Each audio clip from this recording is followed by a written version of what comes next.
Trump ইতিমধ্যেই নিজের চরিত্রের যে পরিচয় দিয়েছে, তাতে ডোনাল্ড ট্রাম্পকে সেনেট এবং কংগ্রেস কোনোটাই কোনো দেশের উপর আক্রমণ করার অনুমোদন দিবে না। আপনি আমেরিকান সেনেট এবং কংগ্রেস ইতিমধ্যেই ডোনাল্ড ট্রাম্পকে নিয়ে অতিষ্ঠ হয়ে গেছে। তারা এবং আমেরিকার সাধারণ নাগরিক এতদিনে বুঝতে পেরেছে যে ডোনাল্ড ট্রাম্পের মতো লোককে ভোট দিয়ে তারা দারুণ ভাবে ভুল করেছে। এটা একটা ব্লান্ডার। আর সবচেয়ে বড় কথা, ইরান এমন একটি জাতি যেটা আপনার সেই জাতি কখনোই যে হাত পা গুটিয়ে ঘরে বসে যাবে আপনার অন্যায় আক্রমণ সহ্য করে বা আত্মসমর্পণ করে, এগুলো প্রশ্নই ওঠে না। এগুলো পারস্য জাতির ইতিহাসে নাই। আমেরিকার এই প্রেসিডেন্টের সাথে ডোনাল্ড ট্রাম্প কোনোভাবেই যান না, না চরিত্রে, না ব্যক্তিত্বে, না মানসিকতায়, না রাজনৈতিক দূরদর্শিতায়, কোনোটাতেই না। সুতরাং ডোনাল্ড ট্রাম্প কি করে জানি না, তবে 2 সপ্তাহ সময় দিয়ে যেহেতু দুদিনের মাথায় আক্রমণ করেছে, এই ধরনের ওয়াদা ভঙ্গ করতে পারে আমেরিকার প্রেসিডেন্ট, এটা আমার কল্পনাতীত ছিল। কেন এটা খামেনি বলেছেন যে আমেরিকার গালে থাপ্পড় দিয়েছেন। ইরানের আজ আমেরিকার যে মধ্যপ্রাচ্যের যে যতগুলো মিলিটারি বেজ আছে, সামরিক স্থাপনা আছে, এর মধ্যে কাতারের যে সামরিক স্থাপনাটা সবচেয়ে বড়, সেটার উপরে ইরান অত্যন্ত কার্যকরী ভাবে আক্রমণ পরিচালিত করতে পেরেছে। হ্যাঁ, এখানে আবার আজকে মার্কিন চ্যানেল যেটা বলেছেন যে ইরানের উপরে যুক্তরাষ্ট্রের হামলার 15 বছর পরিকল্পনা চূড়ান্ত পরিণতি হয়েছে। মানে 15 বছর ধরে পরিকল্পনা করতেছিলেন, এই পরিকল্পনা চূড়ান্ত পরিণতি। আরেকটা নিউজ যেটা আপনার কাছে শুনতে চাইছি সেটা হচ্ছে যে অভিন্ন শত্রুদের পরাজিত করতে ট্রাম্পের সাথে কাজ করবে নেতানিয়াহু। তো মানে তারা এখনো জোট আছে, যে কোনো সময় যে কোনো কিছু আবার ঘটাতেও পারে মনে হয়। আমার সেটা মনে হয় না হাসিনা আপা। আমি যেটা বলি যে বর্তমানে যে বিশ্ব ব্যবস্থা, যে বলয় তৈরি হয়েছে, এটাকে বলে জিওপলিটিক্যালি যে বলয় তৈরি হয়েছে, সেই বলয়ে আমার মনে হয় না যে ইসরায়েল এবং আমেরিকা মিলে আবার ইরানের উপর কোনো আক্রমণ করবে। কারণ বলয়টি এখন দেখেন আপনি, যেমন চায়না, তারপরে রাশিয়া, ইরান, আপনার তারপরে উত্তর কোরিয়া। আমি যদি ধরি তাইলে রাশিয়া, চায়না, ইরান, উত্তর কোরিয়া এটা এলাই হয়েছে। আবার যদি বলেন আপনার পাকিস্তানের সঙ্গে আমেরিকার যতই সম্পর্ক থাকুক না কেন, আমি যে বলয়টা বললাম, এই বলয়ের উপর ভিত্তি করে যদি আবার সামরিক সংঘাত তৈরি হয়, তাহলে পাকিস্তান কোন বলয়ে যাবে এটা আমরা জানি। পাকিস্তান কিন্তু আসলেই তখন চায়নার বলয়ে যাবে। তো চায়নার বলয়ে গেলেই তখন যেই আপনার পরিস্থিতি তৈরি হবে, এতে আমেরিকা এবং ইসরায়েল কখনোই স্বস্তিতে থাকবে না বা রণক্ষেত্রেও জয়লাভ করতে পারবে না। সুতরাং তারা যতই কৌশল অবলম্বন করুক, গোপনে যতই আঘাত করুক, আর হবে না। আর ইরানও কিন্তু আর বসে থাকবে না। ইসরায়েলও জেনে গেছে ইরানের হাতে অ্যাটম বোমা আছে। তাইলে ইসরায়েল কি করে ভাবে আমেরিকার সাথে জোট বেঁধে আবার ইরানের মতো একটি রাষ্ট্রকে আক্রমণ করবে, যে রাষ্ট্রটি ইতিমধ্যেই সারা পৃথিবী একেবারে কনভিন্সড এবং এটা প্রায় অনুমোদিত একটি বিষয় যে ইরানের হাতে পারমাণবিক বোমা রয়েছে। সুতরাং যে ধরনের কথাবার্তা আসে, আমি মনে হয় না যে সামনের দিনগুলোতে আর আপনার অন্যরকম কোনো আক্রমণাত্মক কোনো বিষয় বা পরিস্থিতি তৈরি হবে। আরেকটি জিনিস আমি যেটা বলি সেটা হলো এই যে প্রতিনিয়ত কিন্তু আপনার পরিস্থিতি পরিবর্তন হয়েছে। আমেরিকার কিছু বিষয় আছে আপনার এখন বর্তমান অবস্থায় ডোনাল্ড ট্রাম্প ইতিমধ্যেই নিজের চরিত্রের যে পরিচয় দিয়েছে, তাতে ডোনাল্ড ট্রাম্পকে সেনেট এবং কংগ্রেস কোনোটাই কোনো দেশের উপর আক্রমণ করার অনুমোদন দিবে না। আপনি আমেরিকান সেনেট এবং কংগ্রেস ইতিমধ্যেই ডোনাল্ড ট্রাম্পকে নিয়ে অতিষ্ঠ হয়ে গেছে। তারা এবং আমেরিকার সাধারণ নাগরিক এতদিনে বুঝতে পেরেছে যে ডোনাল্ড ট্রাম্পের মতো লোককে ভোট দিয়ে তারা দারুণ ভাবে ভুল করেছে। এটা একটা ব্লান্ডার। এবং আজকে যেটা বলেছে খামেনি, আরো বলেছে যে পরমাণুর জন্য নয়, বরং ইরানকে আত্মসমর্পণ করাতেই হামলা করেছে আমেরিকা। মানে ইরান তো আত্মসমর্পণ করেনি, বরং ইরান তো আরো আপনার প্রতি আক্রমণে গিয়েছে, যেটাকে ইংরেজিতে বলে আমরা রিটালিয়েটিং। এটা ইরান তো সাথে সাথে আমেরিকার বিরুদ্ধে আপনার রিটালিয়েটিং অ্যাটাক বা প্রতি আক্রমণে গিয়েছে। সুতরাং এরপরে যদি ডোনাল্ড ট্রাম্প বা তার প্রশাসন যদি এই বুকামি আবার করে, ইরানকে আক্রমণ করে আবার কোন স্পর্ধা প্রদর্শন করে, তাহলে তো যেটা হবে, তৃতীয় বিশ্বযুদ্ধের রিস্ক বা ঝুঁকি আমেরিকাকে অবশ্যই বহন করতে হবে।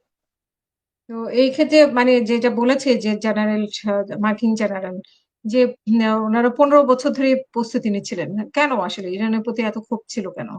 ১৫ বছর না, ধরে ইরানের প্রস্তুতি। একটি বিষয় আছে। ইরান ইরাক যুদ্ধের পরেই আমেরিকা তাদের গোয়েন্দা দিয়ে এবং ইসরায়েলিরা, আপনারা জানেন যে হুম, ইসরায়েলি গোয়েন্দারা আপনার ইরানের ভূখণ্ডের ভিতরে কতটা তৎপর ছিল।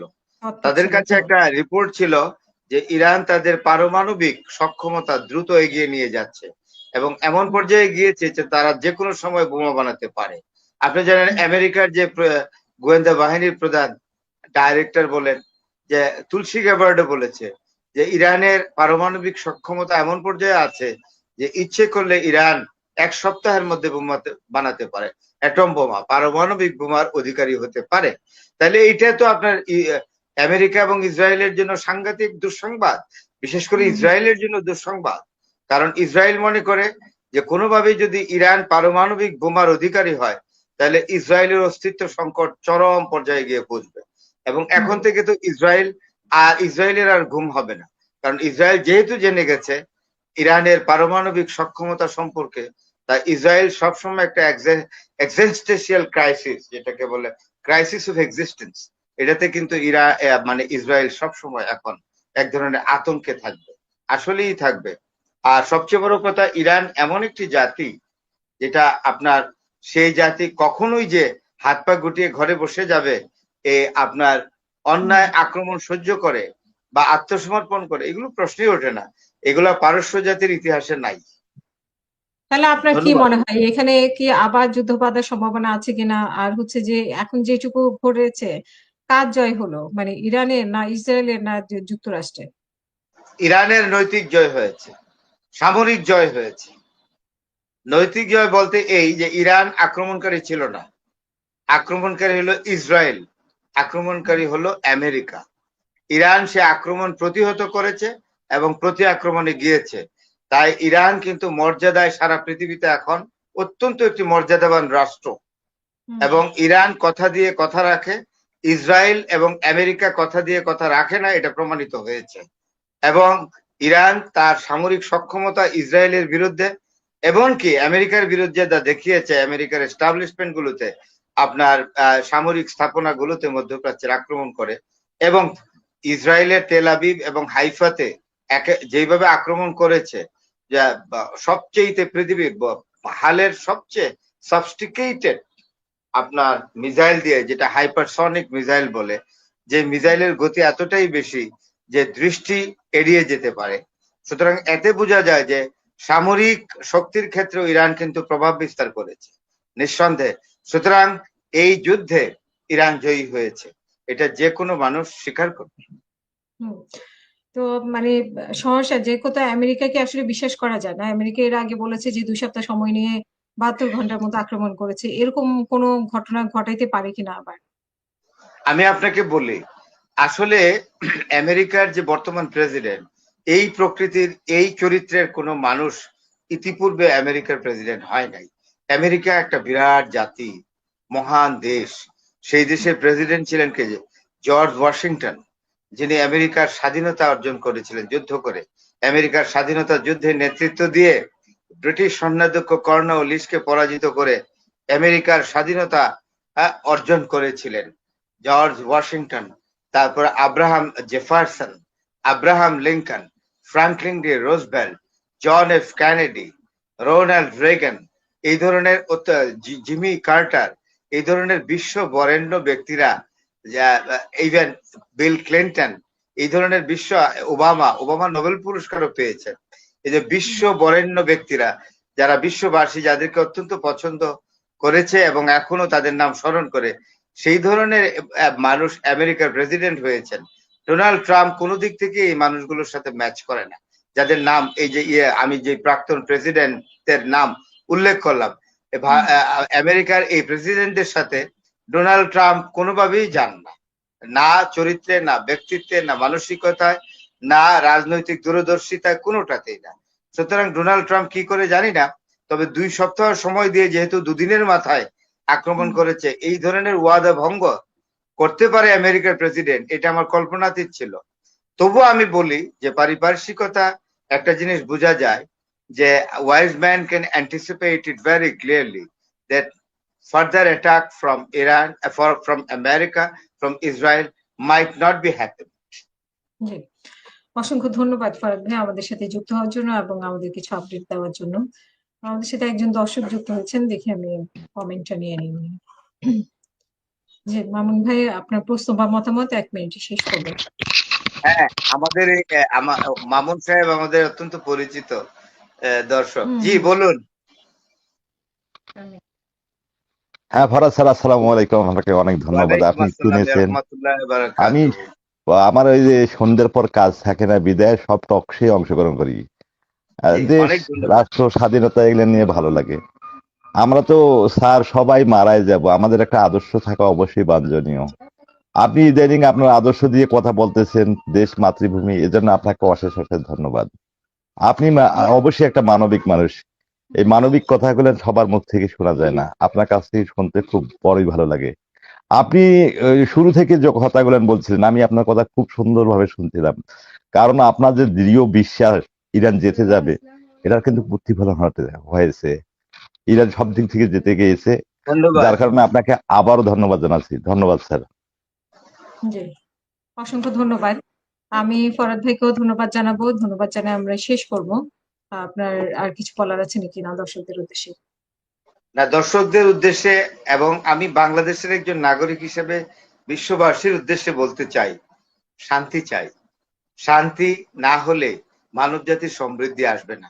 আশা করি আমেরিকা, ইসরায়েল, ইরান বা পৃথিবীর অন্যান্য দেশগুলো, বৃহৎ জাতিগুলো, রাশিয়া, চায়না, হ্যাঁ, পাকিস্তান, এই সকল শক্তিশালী জাতিসমূহ এখন একটি কনসার্নে যাবে। তারা এই কনসার্নটি হলো বিশ্ব শান্তি। যে কোনো মূল্যের বিনিময়ে আশা করি এই বৃহৎ জাতীয় রাষ্ট্রগুলি, হ্যাঁ, জাতিসংঘের মাধ্যমে আরেকটি জিনিস বলতে হবে, জাতিসংঘের মাধ্যমে তারা আরেকটা স্কিমে যাবে, যেটা হলো আপনার অশান্তির মূলে 2 স্টেট সলিউশন, 2 রাষ্ট্রের যে ফর্মুলা।